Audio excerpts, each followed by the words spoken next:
جس کے ماں باپ اس سے راضی ہے نا، جس کے ساتھ ماں باپ کی دعائیں ہیں، اس کو پھر ترقی سے کوئی نہیں روک سکتا. اس کے بیڑے پار ہی ہونے ہیں، اور ساری دنیا واہ واہ کر رہی، ماں باپ پریشان ہے، وہ برباد ہی ہونا ہے. ماں باپ کو تنگ نہ کرو، بالخصوص ماں کی قدر کرو.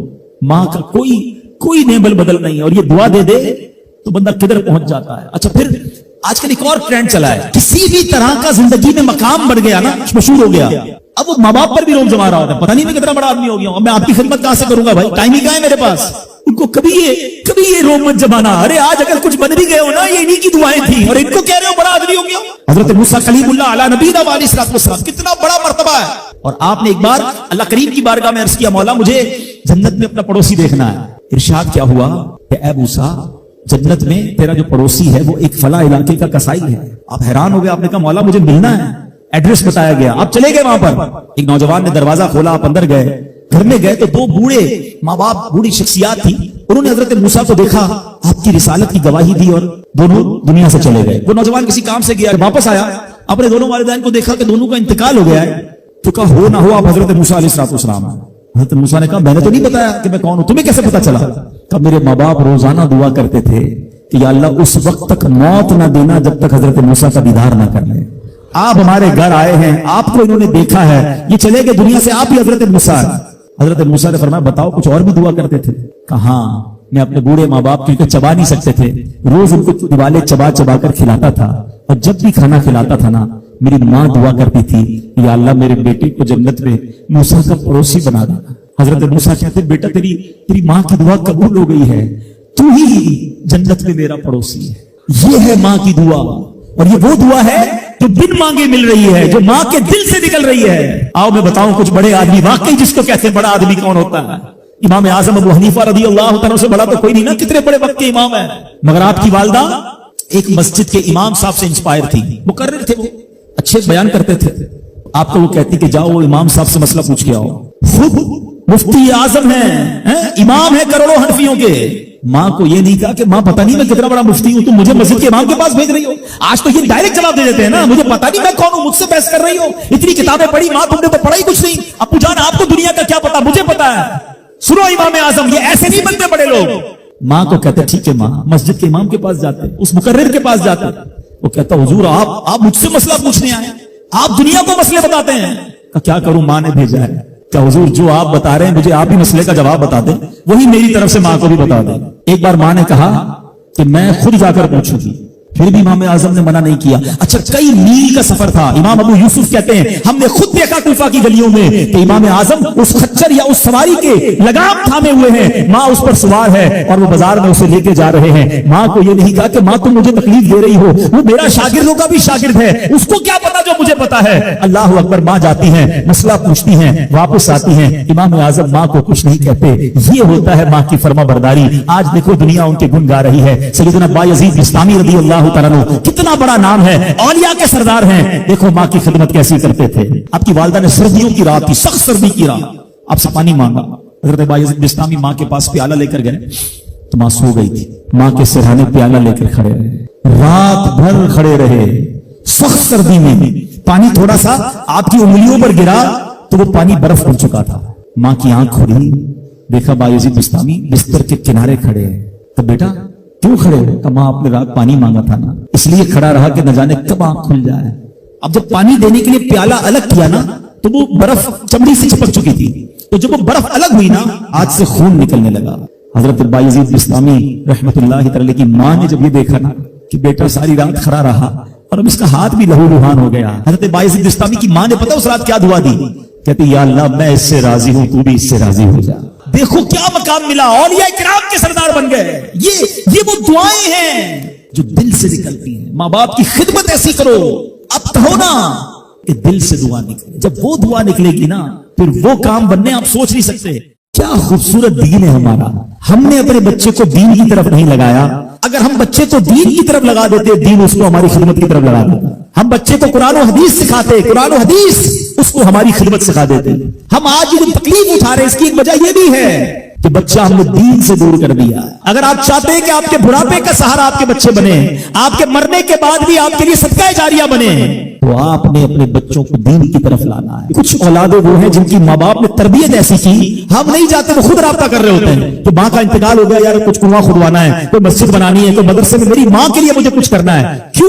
माँ ने तरबियत ऐसी की, वालिद ने तरबियत ऐसी की, उन्हें माहौल ऐसा दिया कि माँ बाप के मरते ही उन्हें फिक्र हो गई कि मेरी माँ कब्र में अकेली है, मेरा वालिद कब्र में अकेला है, उसने रोज मुझे खाना खिलाया था, आज मैं रोज उसे सवाब पहुंचाने का कोई इंतजाम करूं। ये उस बच्चे के दिल में ख्याल कैसे आया? क्योंकि अल्लाह ने उसे अच्छा माहौल अता किया, माँ बाप ने उसको उस माहौल की तरफ बढ़ाया। तो मैं यहां वालिदैन से गुजारिश करूंगा कि खुदारा अपने बच्चों की ऐसी तरबियत करो कि बुढ़ापे में भी तुम्हारा साथ दें और मरने के बाद भी तुम्हारे लिए सदका जारिया का बाइस बन जाएं। आपके बच्चे आपके कदमों में रहेंगे अगर आपने बच्चों को दीनदार बना दिया। अल्लाह करे ये फॉर्मूला समझ आ जाए ना।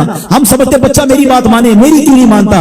अरे पहले से अल्लाह रसूल की बात बनाने वाला बना दो, ये तुम्हारी भी मानने वाला बन जाएगा। क्योंकि जब ये जाएगा ना दीन की तरफ, इसे कुरान माँ बाप की तरफ भेजेगा, इसे हदीस माँ बाप की तरफ भेजेगी, इसे उलमाए किराम माँ बाप की तरफ भेजेंगे। हम उस रास्ते पर भेज दें जहां से बच्चा मुझे वापस मिल जाए। सूरह फातिहा 100 मरतबा पढ़कर जो दुआ मांगी जाए वो कबूल होती है। सूरह बकरा की तिलावत से शैतान घर से भाग जाता है। आयतल कुर्सी पढ़ने से मोहताजी दूर होती है। सूरह कहफ को हमेशा पढ़ने वाला दज्जाल के फितरों से महफूज रहेगा। वालिदैन की कब्र पर हर जुमा सूरह यासीन की तिलावत करने से उसकी हुरूफ की तादाद के बराबर उनके गुनाह बख्श दिए जाते हैं। सूरह अद-दुखान पढ़ने से मुश्किल दूर होती है। जो करीबुल मर्ग हो उस पर सूरह जासिया का दम करने से खात्मा बिल खैर होता है। सूरह हुजरात का पढ़ना और दम करके पीना घर में खैर और बरकत के लिए मुफीद है। सूरह काफ पढ़ने से जो बाग होते हैं उनके फलों में कसरत होती है। सुभान अल्लाह। सूरह रहमान 11 बार पढ़ने से तमाम मकासद पूरे होते हैं। सूरह वाक़िया जो शख्स रोजाना पढ़ेगा उसे कभी फाका ना होगा। सूरह मुल्क को हर रात पढ़ने वाला अज़ाबे कब्र से महफूज रहेगा। सूरह मुज़्ज़म्मिल को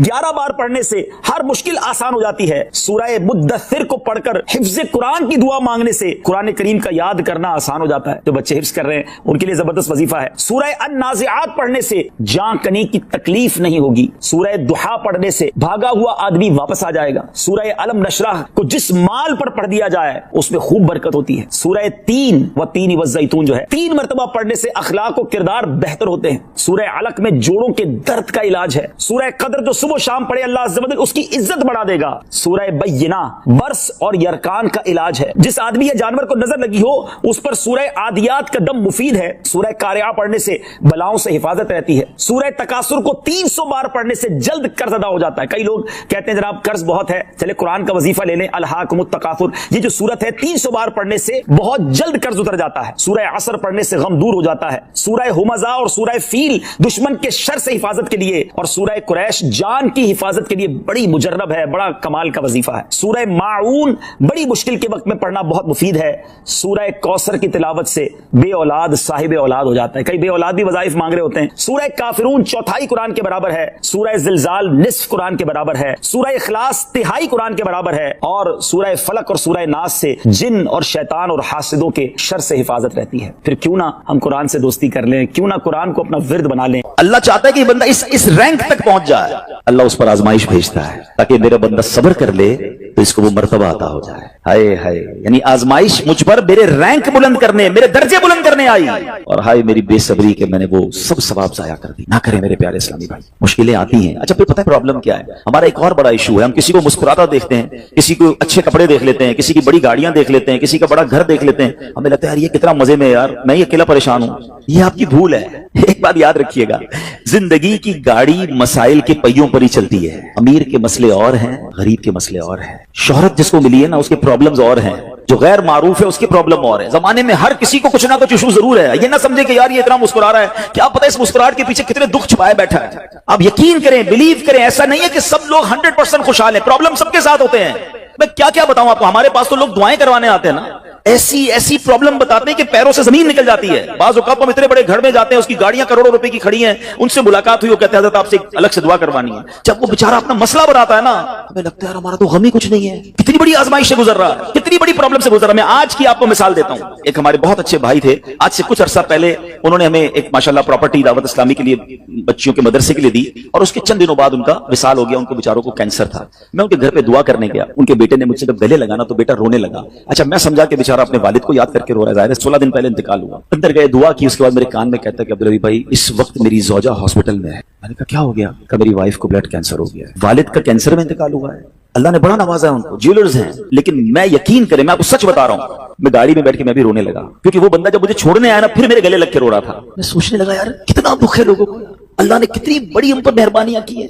اگر مجھے کوئی بڑی بیماری نہیں ہے, میرے بچے میرے ساتھ ہیں, میری فیملی میرے ساتھ ہے, نہیں چاہیے یار دنیا کے سارے اللہ تللے نہ ملے اتنی ساری لگژریز, صحت سے بڑھ کے کچھ نہیں ہے, مگر ہمیں اس کی قدر ہی نہیں ہے, ہمیں اس کی کوئی اہمیت کا اندازہ ہی نہیں. پوچھو ان سے, کروڑوں روپے ہیں مگر علاج نہیں ہو پا رہا, ڈاکٹر بعض اوقات مایوس کر دیتے ہیں. کتنا تکلیف میں ہیں لوگ, اور ہم ہیں کہ چھوٹی چھوٹی باتوں پر بے صبری.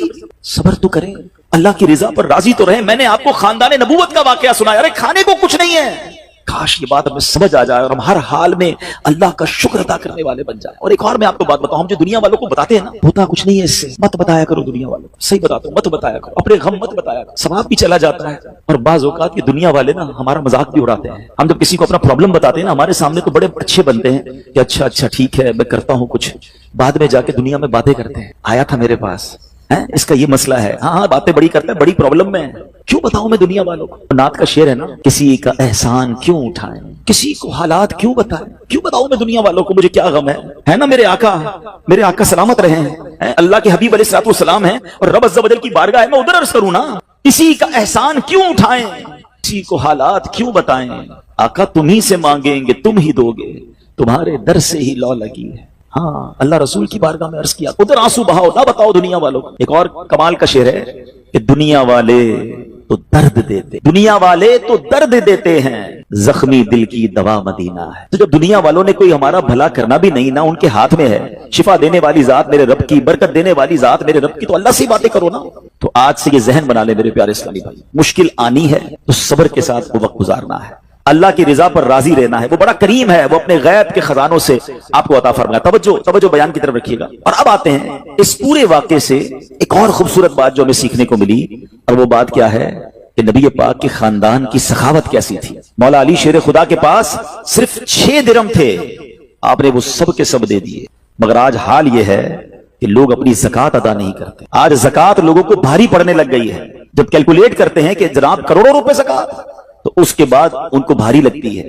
نہ کریں ایسا, یہ زکات مال کا میل ہے, اور اگر یہ مال کا میل آپ کے مال سے جدا نہ ہوا تو یہ آپ کے مال کو بھی میلا کر دے گا. ایک بات یاد رکھیے گا, سرکار دو عالم صلی اللہ علیہ وسلم کا یہ فرمان ہے, اپنی زکات ادا کر کے اپنے مال کو مضبوط قلعوں میں قید کر لو.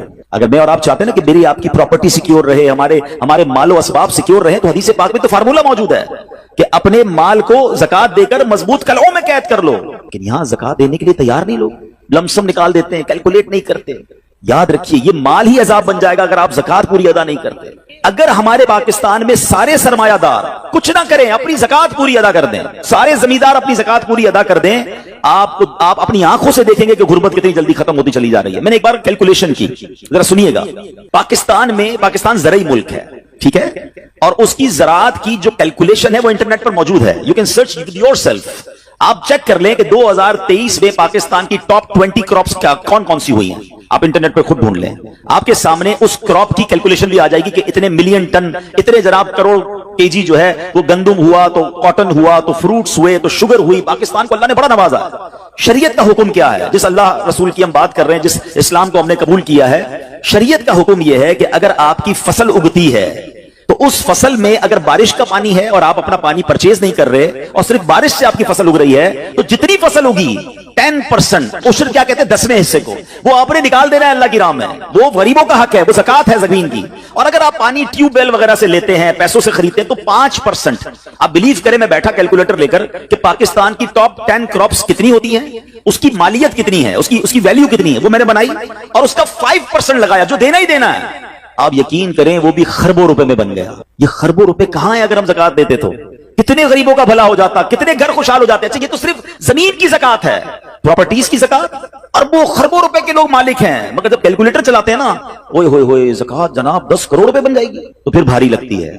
اللہ کے بندے, اللہ نے 4 ارب دیے ہیں تو 10 کروڑ زکات ہے نا, تو ٹینشن کائے کی ہے, شکر ادا کرو. اللہ نے دینے والا بنایا, مانگنے والا نہیں بنایا. مگر آج زکات بھاری پڑ گئی ہے. آپ کو پتا ہے قارون کیوں دسایا گیا تھا؟ قارون یہ حضرت موسیٰ کا کزن تھا, یہ تورات کا عالم تھا اور بڑا عالم دین تھا. مگر جب حضرت موسیٰ نے اس کو زکات کا حکم دیا نا, اس کے پاس کتنے پیسے تھے کہ قرآن کہتا ہے اس کی خزانوں کی چابیاں ایک جماعت لے کر چلتی تھی. خزانے نہیں, صرف کیز آف دا ٹریجر, اتنا خزانہ تھا. مگر کیا ہوا, हुआ ये कि जब हजरत मूसा ने उसको कहा, अच्छा उस जमाने पता ज़कात कितनी थी? अभी तो 100 पे 2.5 है ना, 1000 पे 1। आपने फरमाया हर 1000 पर 1 तुमने ज़कात देनी है। उसने कैलकुलेट किया तो बहुत बनते थे। हजरत मूसा के खिलाफ हो गया, ज़कात का इनकार किया, अपने खजानों के साथ जमीन में धंसा दिया गया। प्लीज खुदा के वास्ते इस आवाज को सब मिलकर आगे बढ़ाएं। मैं तो ये समझता हूं जिस तरह हम नमाज की बात करते हैं कि नमाज पढ़ो, ज़कात दें, बेशक किसी को भी दें, जो हकदार है उसको दें, मगर ज़कात पूरी दें। पाकिस्तान खुशहाल हो जाएगा, गरीबों का भला हो जाएगा। लेकिन ज़कात जिसकी हजारों लाखों में है शायद वो निकाल देता है, मगर जब ज़कात करोड़ों में हो रही है तो लोगों के दिलों पर बोझ बनती जा रही है। इसको बोझ ना बनने देना। मैं एक दुआ करता हूं आज, अगर आपको लगे तो आप भी आमीन कह देना। अपने लिए तो मैं कई बार ये दुआ करता हूं कि या अल्लाह मुझे वो माल ना देना जिसकी ज़कात मुझ पर भारी हो जाए। ओह आमीन। या अल्लाह वो माल देना कि मैं खुश दिली से तेरी राह में ज़कात दूं। अच्छा ये भी बड़ा इशू है, पैसे निकलते हैं तो भारी बड़े पड़ते हैं। अल्लाह फरमाता है तुम उस वक्त तक भलाई को नहीं पहुंच सकते जब तक अपनी प्यारी चीज राह खुदा में खर्च ना करो। आप बेहतरीन खर्च करो ना, अल्लाह आपको उससे ज्यादा अता फरमाएगा। अच्छा जब भी कैलकुलेटर, देखिए कुछ चीजें कैलकुलेटर से कैलकुलेट होती हैं, मगर अल्लाह की राह में जो खर्च करने वाला मामला है ना, वो रहमत के कैलकुलेटर से कैलकुलेट होता है। वो मेरे और आपके कैलकुलेटर से कैलकुलेट नहीं होगा। आप हिसाब करेंगे कि यार मौलाना साहब कह रहे हैं अल्लाह की राह में खर्च करने से माल कम नहीं होता, करोड़ रुपए हैं, 2.5 लाख ज़कात दूंगा तो 97.5 बच गए, ये तो कम हो गए। आप इसको कहीं नोट कर लीजिए, अगले साल आप करोड़ रुपए की ज़कात नहीं दे रहे होंगे, आप उससे ज्यादा की ज़कात दे रहे होंगे। ये कैसे? जो भी ज़कात देता है उसको पूछ लीजिए, हर साल उसकी ज़कात बढ़ती है। क्यों बढ़ती है भाई? ज़कात तो कम, पैसे कम होने चाहिए थे। नहीं जनाब, ये मेरे नबी अलैहिस्सलाम का वादा है। वैसे तो मेरे आका जो फरमाए हक है, मगर इस हदीस में अल्लाह के रसूल अलैहिस्सलाम ने कसम उठाई। आप फरमाते हैं मैं कसम खाकर कहता हूं अल्लाह की राह में खर्च करने से माल कम नहीं होता। फिर तो लॉक कर दो ना, फिर तो समझ जाओ कि जब नबी पाक कसम उठाकर फरमा रहे हैं। अच्छा फिर आप सबको देख लें, जो बांट रहा है ना हम हर साल उसका बढ़ते हुए देख रहे हैं, कम नहीं होता। ये बेवकूफी है जो ये सोचता है कि यार दे दूंगा तो कम हो जाएगा। नहीं। और फिर मैं आखिरी बात कर दूं अपने बयान में, तो एक और इशू जो बहुत बड़ा हम देखते हैं, एक तो ज़कात पूरी देनी है और एंजॉय करके देनी है, खुश दिली से देनी है, मजे लेकर देनी। ये नहीं कि दिल पर बोझ, यार क्या करूं, 1 साल हो गया अब तो ज़कात देनी पड़ेगी। नहीं, ये नहीं। दो और एंजॉय करो, अल्लाह की राह में खुश दिली से दो। एक वाकया सुन ले, बात और क्लैरिफाई हो जाएगी। हजरत अबू जाफर अपने जमाने के बड़े अब्दाल हैं। उनके घर में एक फकीर आया, तो उन्होंने अपनी ज़ौजा को कहा कि अपने पास क्या है देने के लिए? कहा हुजूर सिर्फ 4 अंडे हैं घर में, नथिंग एल्स, 4 एग्स ओनली। कहा ये चारों ही दे दो। ईमान और अकीदा और बिलीफ देखें, चारों दे दो। चारों दे दिए। थोड़ी देर बाद दरवाजे पर दस्तक हुई, देखा तो एक बंदा टोकरी लेकर आया। कहा क्या है? बेगम से पूछा, कहा आपके दोस्त ने अंडे भिजवाए हैं। कहा कितने आए हैं? कहा साहब जरा सुनिएगा, कितने आए? तो कहा कि 30 आए हैं। कहा 30 किस हिसाब से आए? हमें तो 4 दिए थे ना। अब ईमान, उनका अकीदा और उनका बिलीफ देखे, क्या 4 दिए तो 40 आने चाहिए थे। एक का 10 अल्लाह का वादा है ना। तो कहा हुजूर आए तो 40 हैं मगर 10 अंडे टूटे हुए हैं। तो आपने अपनी ज़ौजा से पूछा कि सच बताओ जो तुमने 4 दिए थे उसकी कंडीशन क्या थी? तो हुजूर बात ये, जब मैंने 4 दिए थे ना उसमें भी 3 साबित थे, एक टूटा हुआ ही था। ये फॉर्मूला आज याद कर लो, पूरे दोगे पूरे मिलेंगे, टूटे दोगे टूटे मिलेंगे। अब आप चेक कीजिए कि जब अल्लाह की राह में खर्च करने की बारी आती है, मैं अपना माल दिल से निकलते हुए दुख हो रहा है या खुशी हो रही है, बेहतरीन दे रहा हूं या बचाने की कोशिश कर रहा हूं। हमेशा याद रखें, हम अल्लाह की राह में खर्च करते हैं, हमारे पैसे नहीं पहुंचते वहां पर, वहां नीयत पहुंचती है। अब मुझे बताओ ना यार, हम अपने लिए खर्च करते हैं बेहतरीन खाना, बेहतरीन लिबास, और गरीब को देना है तो बचा हुआ लेफ्ट ओवर। अब अच्छा अब मैं कहता हूं 100 बंदों को नहीं खिला सकते, ना खिलाएं, 2 को खिलाएं, अच्छा खिलाएं, कोई बात नहीं। आप किसी के दिल में खुशी तो दाखिल करें, अपने घर वालों के लिए लिबास खरीद लें, 2 गरीब बच्चों के लिए वैसा ही लिबास खरीद लें, फिर देखिए आपको कैसी बरकतें मिलती हैं। तो हमें इस बार ये एक अंदाज इख्तियार करना है कि हमने अल्लाह की राह में बेहतरीन खर्च करना है। इसको हमें गलती क्या करते हैं, फितरे की, जो फितरे की जो बात है उसमें मैं आपको एक बात बताता हूं। फितरा हदीस पाक में 4 किस्म का बयान हुआ है, गंदुम का, जौ का, किशमिश का और खजूर का। ठीक है, लेकिन हम बचपन से सुन रहे हैं, जब भी फितरे की बारी आती है, हम पहले 50 रुपए था वो दे दिया, 100 दे दिया, 200 दे दिया, 300 दे दिया। हमें ये पूरी हदीस या तो हमने पढ़ी नहीं थी या हमारे जहन में नहीं थी, मगर हदीस पाक में 4 किस्म का फितरा बयान हुआ है। गरीब आदमी गंदुम का फितरा दे दे कोई बात नहीं, मगर जो रोजाना बेहतरीन इफ्तारी कर रहा है, बेहतरीन खाने खा रहा है, सच बताओ उसको कौन सा फितरा देना चाहिए? मेरी इफ्तारी रोज अजवा खजूर से है और ईद वाले दिन मैं गंदुम का फितरा दे आता हूं। हमेशा याद रखिए, अच्छा खर्च करे ना। इस बार फितरा जिसको अल्लाह ने जैसा नवाजा है, गरीब आदमी के लिए बात नहीं कर रहा, जिसको नवाजा है रब ने। क्या हम कभी ऐसा करते हैं कि ईद की शॉपिंग के लिए जाएं, दुकानदार से कहें कि यार जो कपड़ा सबसे सस्ता है वो निकाल दो, सबसे सस्ते जूते निकाल दो, मैंने ईद पढ़नी है? बेहतरीन चाहिए, अपने लिए बेहतरीन लेना है, अल्लाह की राह में लोएस्ट वाला फितरा देना है। खुद गौर करें, खर्च कीजिएगा, दिल से करें, अल्लाह और नवाजेगा। और ये तो वक्त है लोगों को बांटने का, ये वक्त है मुसलमान भाइयों का हाथ पकड़ने का, गरीबों की मदद करने का, किसी की इफ्तारी अच्छी कर दें, किसी की सहरी अच्छी कर दें, किसी को लिबास देकर उसकी ईद अच्छी कर दें, ना जाने किसकी दुआ के सदके आपका बेड़ा पार हो जाएगा। तो मेरे प्यारे इस्लामी भाइयों, जो मैंने मौला अली शेर खुदा करमल्लाहु तआला वजहुल करीम और उनके खानदान का वाकया सुनाया, उसमें मैसेज ही ये था कि सखावत इसको कहते हैं। ये है अल्लाह की राह में खर्च करना जो कैसे बलाओं को और बीमारियों को दूर करता है। मगर आज हाल ये है, यकीन जाने दुख होता है जब हम मिलते हैं लोगों से, उनकी वेल्थ पता होती है मगर ज़कात पूरी देने के लिए